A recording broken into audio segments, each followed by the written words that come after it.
welcome to His and Hers. I'm Deanna, and you may have noticed we're missing his. David was not able to join us today. He was called out of town a little bit unexpectedly, so you only have hers. So you're going to have to bear with me and um, actually David was kind of replaced with Pixie. So you may see them pop up. She's pawing me right now, and I kept seeing her little paw popped up. So, and Lola's actually sitting right next to me over here sleeping. So they may pop up from time to time. But getting to last week's about cheating, we had a lot of great response on our last podcast. One thing that was brought up, and I can't believe we actually missed this bullet point. And I will admit, we totally missed it. Long distance relationships. Uh, we got called out for it. We missed it. A lot of people comment. Yeah, a lot of people cheat when it comes to long distance relationships and that temptation of not having someone. So great call. And yeah, I will admit we missed the mark on that one. So thank you. Um, Another thing that was brought up was we need a saying at the end of the podcast, a little like motto. Uh, I can understand that. I have a motto on my food blog. It's seduction in the kitchen. Everybody has a love affair with food. So yeah, I have to agree with that. So we had to come up with that. I actually should call upon my GBF because he's the one who came up with everybody has a love affair with food because he's great at that. So we're up for suggestions of what we should say. Gotta get the wheels, the creativity going for that. So, so with that being said, oh, one more thing before we start this week's podcast. So I need to do a shout out to Go Brightline. It's a high-speed train that does from Orlando to Miami here in Florida. They actually heard our first podcast when we were talking about the alpha male and how David likes to do spa treatments and all that. Actually, they offered us a really great little thingy about doing a little trip down to Miami at the hotel, aka Brick House, I believe it is. If not, I will correct it on the next podcast when we actually do it too. Giving him a day at the spa with overnight treatment on Good Brightline. So thank you. And we'll do a very special podcast on the hotel and the train, how a man can pamper himself. So look for that very soon. And on that note, let's get to this week's episode. As you notice, I had titled it "Stop Playing Victim."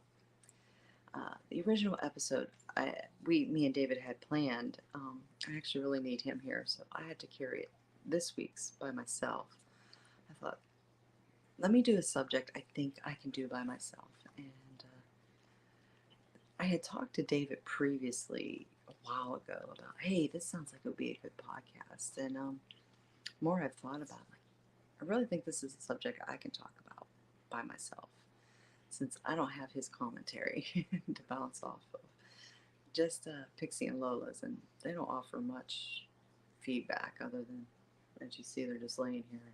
Pixie finally just went over that way. So let's talk about victims. Now you're probably thinking, what the hell is Deanna talking about?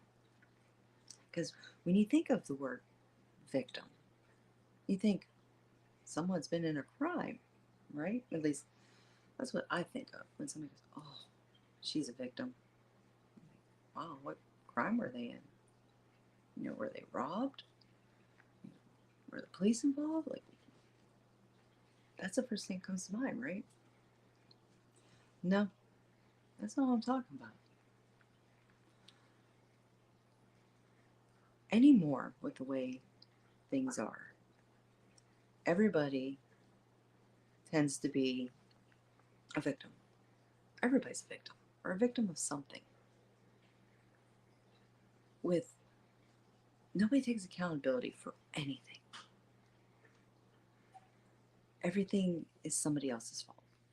Everything is going on. It's just how things are anymore. Nobody takes blame for anything. Nobody's allowed to defend themselves. Everything's somebody else's fault. Oh, media. Let's take the media. Something happens. They just overplay it over and over and over again. I mean, how many times we'll see something happen on the media? Like, oh my God, oh, it's shocking. Okay? Yeah. There's no doubt about it. It'll be a shocking event. 2 days later, they're still talking about it. A week later, it's still being talked about. Like it just happened that day.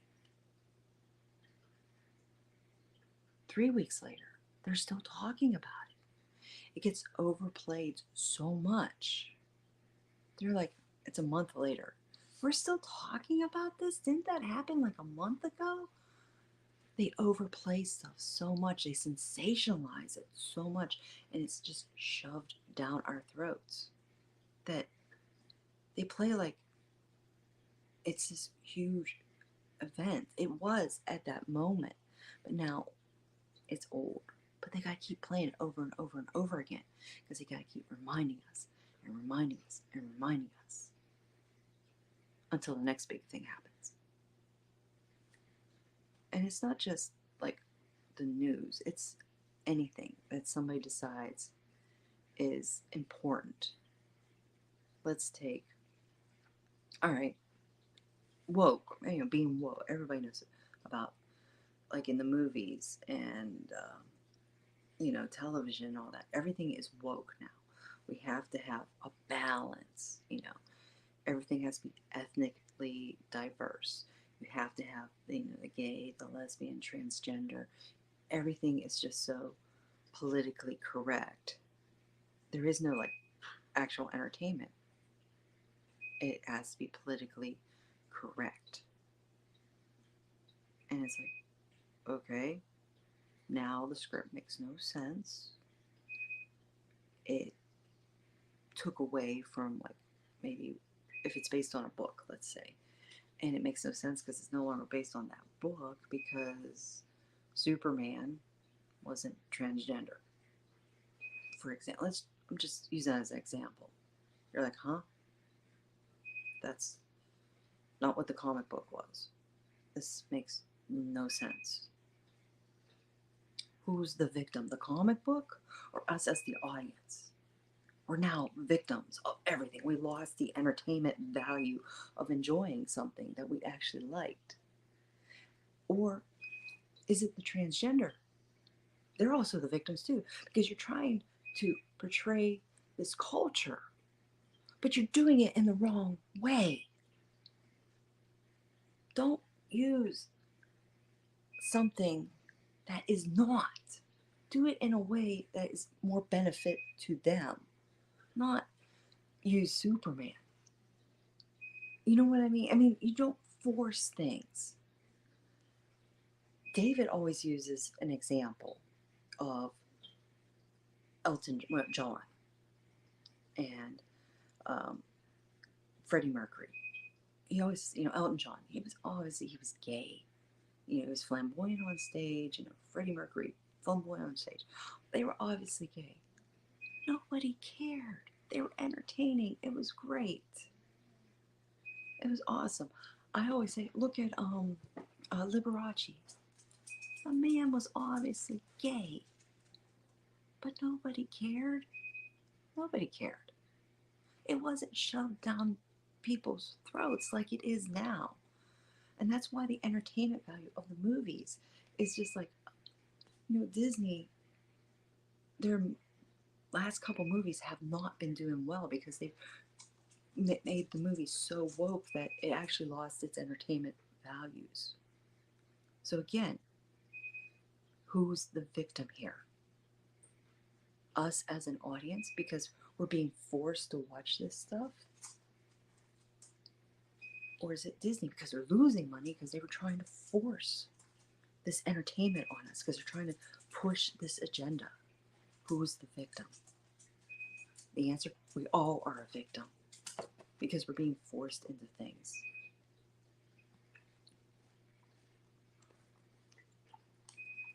Let's move on.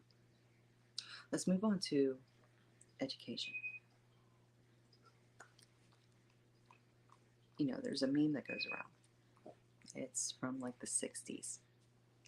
Uh, it's a parent and a teacher and a child. And the child's failing school. And yelling at the student, you know, you need to focus. It's your fault. You don't pay attention. Then they go to the next panel and it's today. And it's the parents and the student yelling at the teacher. It's your fault.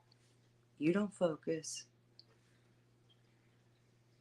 You're the reason he's failing at school. The roles reverse. At one point, it was the student's fault for failing at school because they didn't focus, they didn't do the homework. Now it is the teacher's fault that the student is not focused and he didn't do his homework.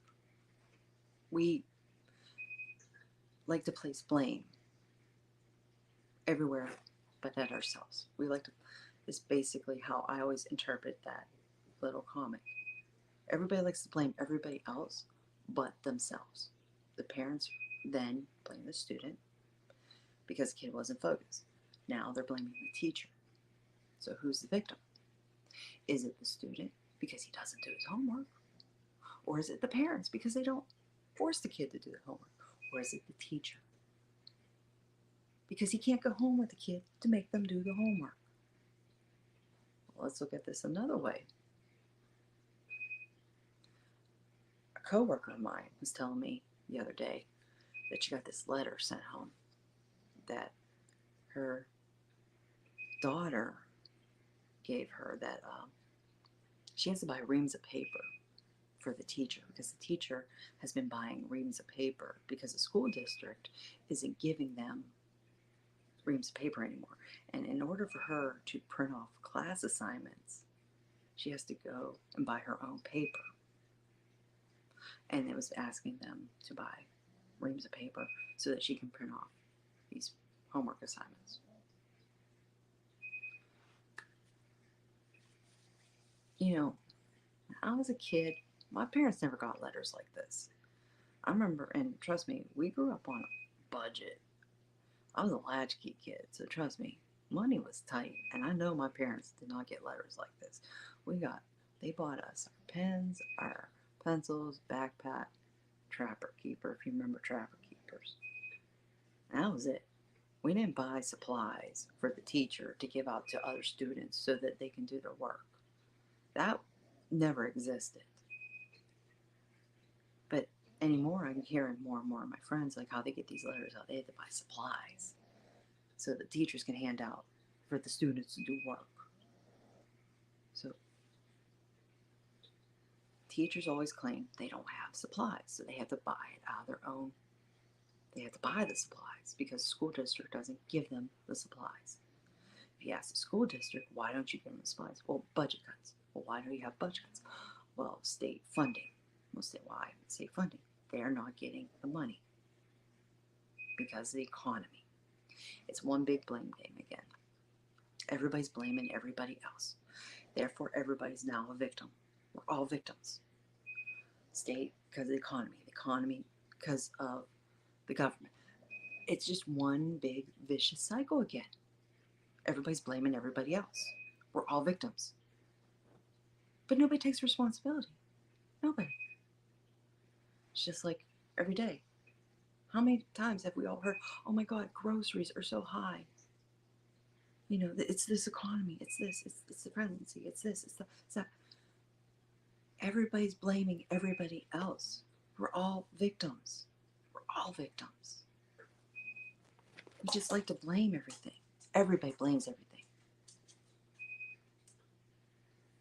How did we get to this point where we just blame, blame, blame, blame, blame? Just it amazes me that we just like to blame. We're just victims. And it's getting to the point where we're so oversaturated with this victim mentality where we're just blaming everything that the term victim is becoming a throwaway term. And what I mean by that is, let me give you some examples here. Getting back to the children. I'm going to go to bullying here. When a kid is getting bullied, what do we teach them? Stand up for yourself. Don't take that. You stand up for yourself and fight back. But when an adult gets bullied, you know what we do? Ignore it. Swallow it. Walk away. Just leave it alone. Don't. Just don't. We cow down. So what we teach as a child, we don't do as an adult. Why is that? Why do we cow down as an adult? But we teach a kid to stand up, but as an adult, we don't. Kind of weird, isn't it? So, because we do that, when something is going on, and I've heard this from a lot of people, and I will admit myself, I don't like confrontation. I tend to be passive. So when things are going on, I just hope it goes away. I just, just hope it goes away. I ignore it and I keep quiet. But when I do try to stand up for myself, you know what I got told? Stop playing victim. Stop playing victim. I'm trying to defend myself. And I'm being told, stop playing victim.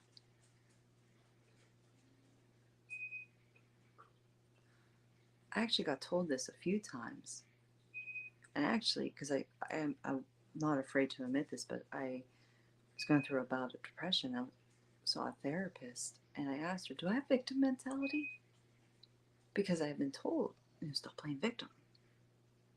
Because I was trying to defend myself. And you know what she said to me? You don't have victim mentality. Victim mentality is when somebody enjoys attention and they'll use, let's say, for example, they have like surgery. And it's like a simple surgery. Say they had like carpal tunnel, okay? And carpal tunnel, you're out like, 3 or 4 weeks, for example. And it's 6 months later, like, oh, I can't move my wrist. I had that surgery. I can't. Oh, can you open the lid for me? Because they love the sympathy they got for the first week or so of the concern. So 6 months later, they're still doing it. That's victim mentality, as it was explained to me. They just relish that attention that they got. So they make themselves always a victim. I don't have that. And she said the problem when somebody says stop being a victim when you're trying to defend yourself, it's basically a throwaway term. What it is they don't want to hear your side of the story. They've already made their mind up. They don't want to hear any excuses. They don't want to hear it. They're done with it. Okay, so by saying stop being a victim, it's a throwaway term. It's kind of like the term, oh, it's my OCD. And, like say you're putting away silverware for someone and you don't put it in the right spot. And somebody goes, oh my God. And they just come back and they rearrange it and they say, I'm sorry, it's my OCD. The truth is, they don't have OCD. What they're really saying is, look, This is my way. I'm not changing it. I like things the way they are, and you just screwed it up. Saying, it's my OCD sounds a lot nicer than that. So by saying, stop playing victim is a lot nicer way of saying, I don't want to hear your side of the story. I've already made my mind up, and I'm not listening to you. So stop being a victim is now a throwaway term because we've been so victimized, not to sound like an oxymoron, by everybody not taking blame for everything and being oversaturated by everything, by the media, by social media. Wait a minute, social media? Now, how is social media making us victims? Good question. Social media is interesting. It can make or break you. Social media is all what you put into it, right? Social media mostly is fake. Now you're like, wait a minute, what? Yeah. What you see on social media most of the time isn't real.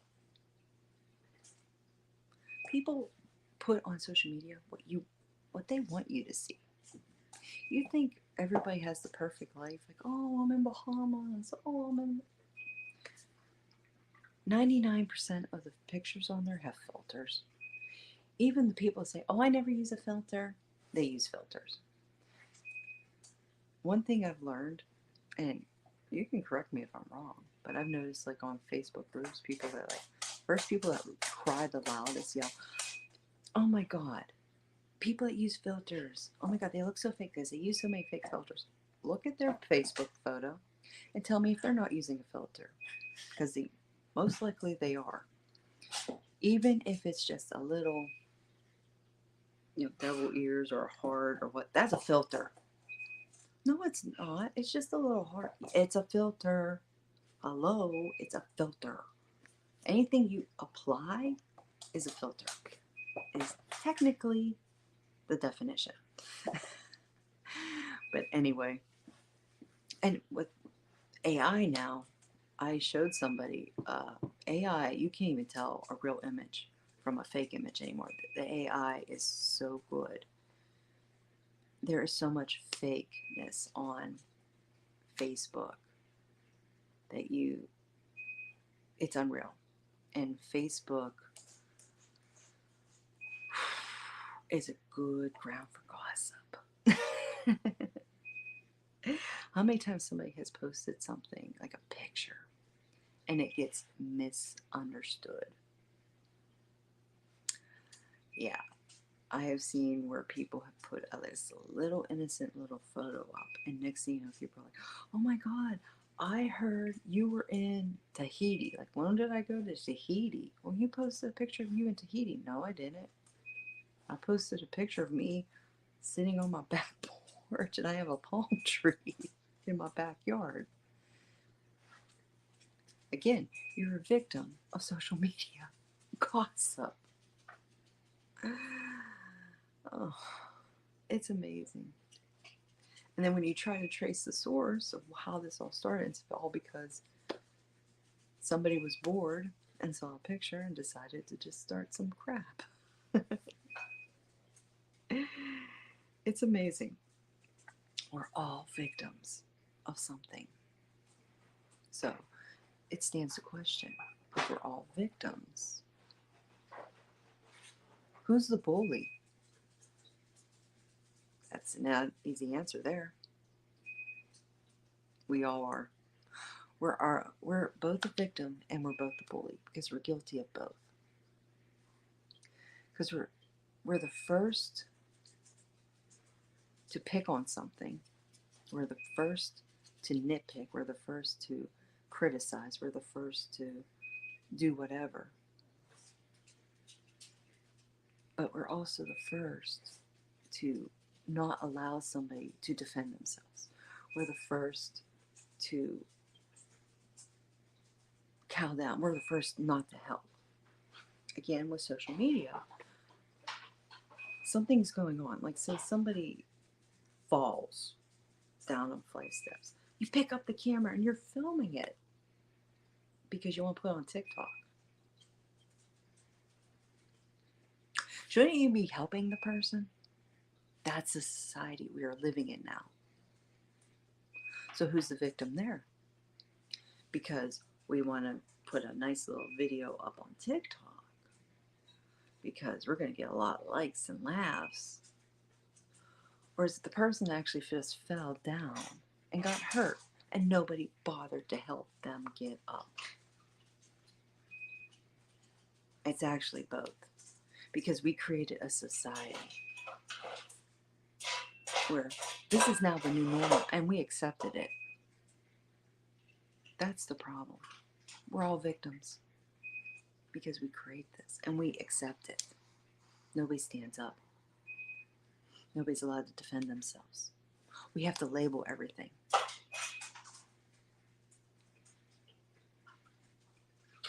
How did we get to this point? That's the question. Why did we get to this point? That's the other question.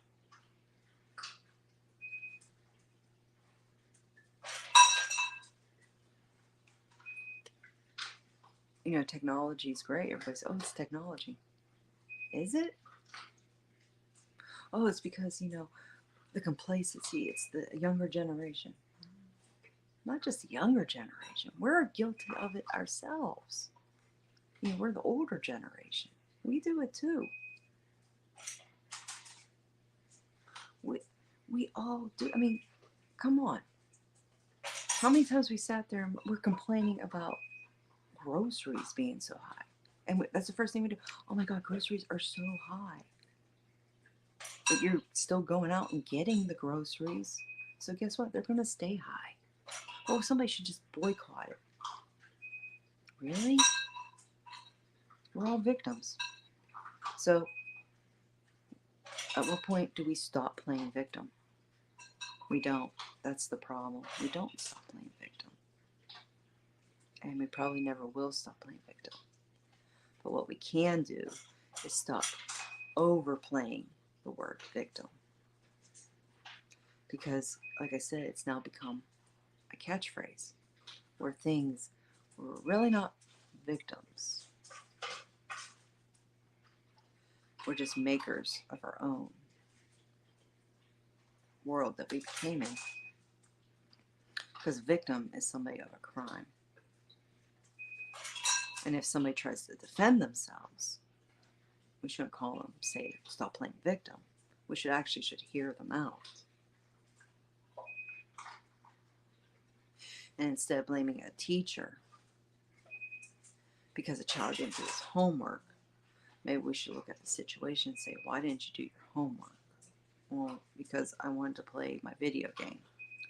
Well, maybe the parents should let the kid play the video game and tell him to do his homework instead of blaming a teacher who can't be there at home with the kid. Maybe we need to start looking at situations instead of automatically telling somebody that they're a victim, making them a victim. Maybe we need to start doing stuff like that instead of just blaming everybody. Easier said than done. Because, let's face it, nobody likes change. Actually, change is good. Change we should embrace. But change is difficult. And not everybody wants to do it. That's the problem. So, with that in mind, and thank you for letting me ramble on by myself.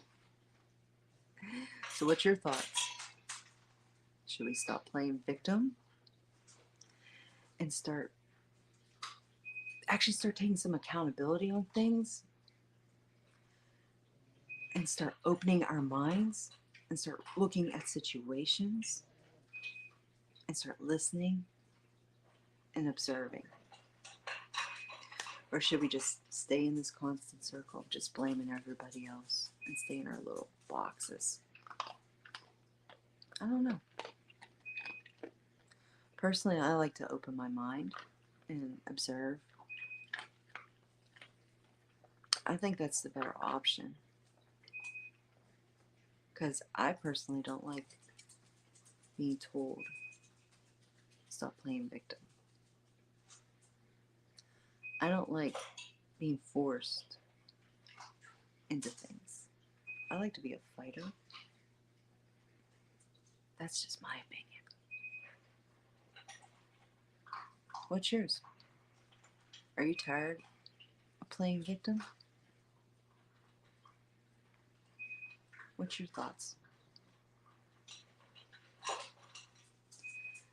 All right.